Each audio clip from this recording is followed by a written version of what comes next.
Inilah kisah wali Allah yang mampu menaklukkan jin penculik gadis perawan cantik.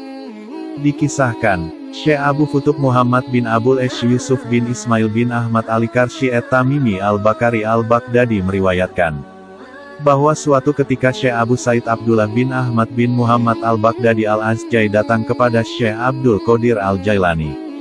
Ia mengatakan bahwa putrinya yang sangat cantik berusia 16 tahun, kemarin naik ke tingkat rumah, tapi tiba-tiba dia lenyap dari sana. Ketika Syekh Abdul Qadir Al-Jailani mendengar hal ini, beliau menghiburnya dan mengatakan kepadanya agar tidak perlu khawatir. Sang wali agung itu kemudian memerintahkan dia untuk pergi ke sebuah hutan pada malam hari. Syekh Abdul Qadir Al-Jailani menyatakan bahwa di dalam hutan, dia akan melihat banyak gundukan pasir. Dia harus duduk di gundukan pasir ke-6 yang dilewatinya, dan harus membuat sebuah gambar lingkaran di sekeliling dirinya sambil berkata, Bismillah, dan kemudian berkata, Abdul Qadir. Syekh Abdul Qadir Al-Jailani berkata, menjelang sepertiga malam terakhir kau akan melihat pasukan jin berlalu. Mereka tampak sangat mengerikan dan ganas, tetapi engkau tak perlu takut, engkau harus tetap duduk dan menunggu. Tepat pada saat cahaya matahari pertama tampak, Raja Jin yang paling berkuasa akan lewat, dan dia akan menghampirimu lalu menanyakan permasalahanmu. Jelaskanlah permasalahanmu kepadanya, dan katakan bahwa aku yang mengutusmu. Beritahukan kepada Raja Jin itu tentang putrimu yang hilang. Syekh Muhammad Al-Baghdadi berkata, aku mengerjakan apa yang Syekh Abdul Qadir Al-Jailani perintahkan. Aku duduk di gundukan pasir tersebut dan menunggu.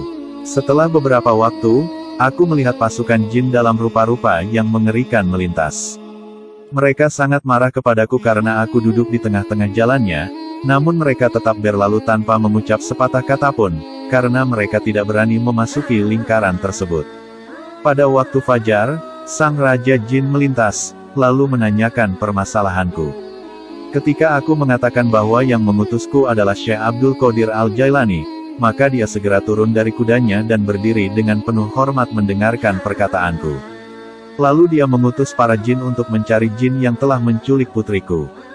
Akhirnya, putriku pun kembali, dan jin yang telah menculik putriku itu dihukum oleh sang Raja Jin. Selain itu, karomah lain waliullah Syekh Abdul Qadir Al-Jailani adalah mendapat pengakuan 360 wali. Abdullah Al-Jubai suatu kali berkata, Syekh Abdul Qadir Al-Jailani memiliki seorang murid bernama Umar Al-Hawali. Dia meninggalkan Baghdad dan tinggal di tempat lain selama beberapa tahun. Ketika ia akhirnya kembali ke Baghdad, maka aku berkata kepadanya, sekian lama ini kamu berada di mana? Dia menjawab, aku mengembara menyinggahi kota-kota di Suriah, Mesir, Persia, dan aku bertemu dengan 360 syekh, yang kesemuanya adalah para wali Allah. Tidak ada seorang pun dari mereka yang tidak berkata, Syekh Abdul Qadir Al-Jailani adalah syekh kami, dan merupakan pembimbing teladan kami menuju Allah Subhanahu wa Ta'ala.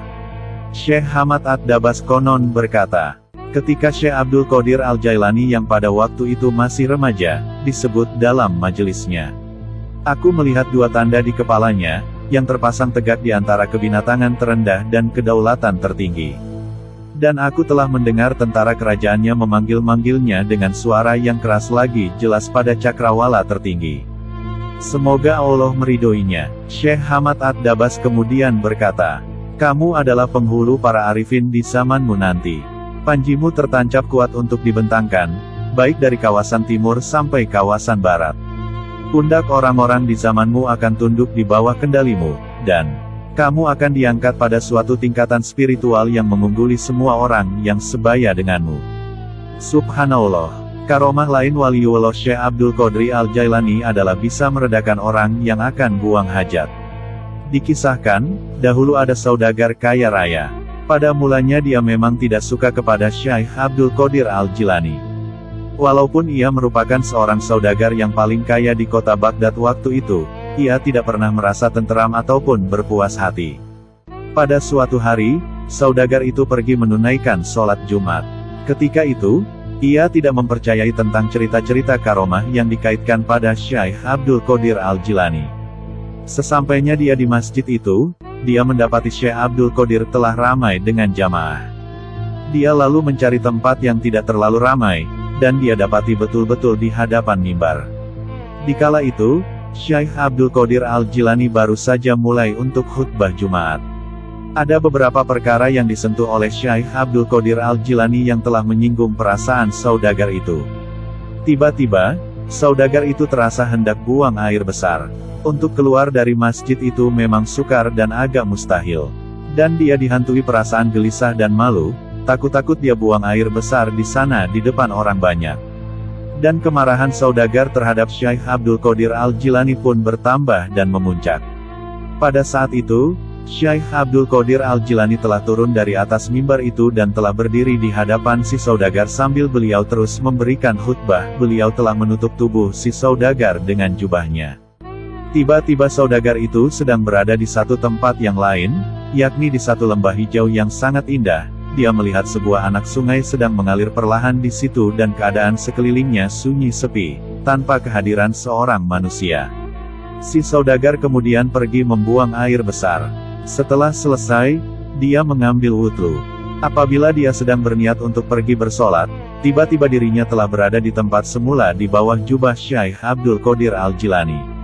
Syekh Abdul Qadir Al-Jilani telah mengangkat jubahnya dan menaiki kembali tangga mimbar itu. Saudagar kaya itu sungguh-sungguh merasa terkejut. Bukan karena perutnya sudah merasa lega, tetapi juga keadaan hatinya. Segala perasaan marah, ketidakpuasan hati, dan perasaan-perasaan jahat yang lain, semuanya telah hilang. Selepas sembahyang Jumat berakhir, si saudagar lantas pulang ke rumah. Di dalam perjalanan, dia menyadari bahwa kunci rumahnya telah hilang. Dan dia lalu kembali ke masjid lagi untuk mencarinya. Begitu lama dia mencari, tetapi dia tidak menemukannya. Terpaksa dia menyuruh tukang kunci untuk membuat kunci yang baru. Pada keesokan harinya, si saudagar telah meninggalkan Baghdad dengan rombongannya karena urusan perniagaan.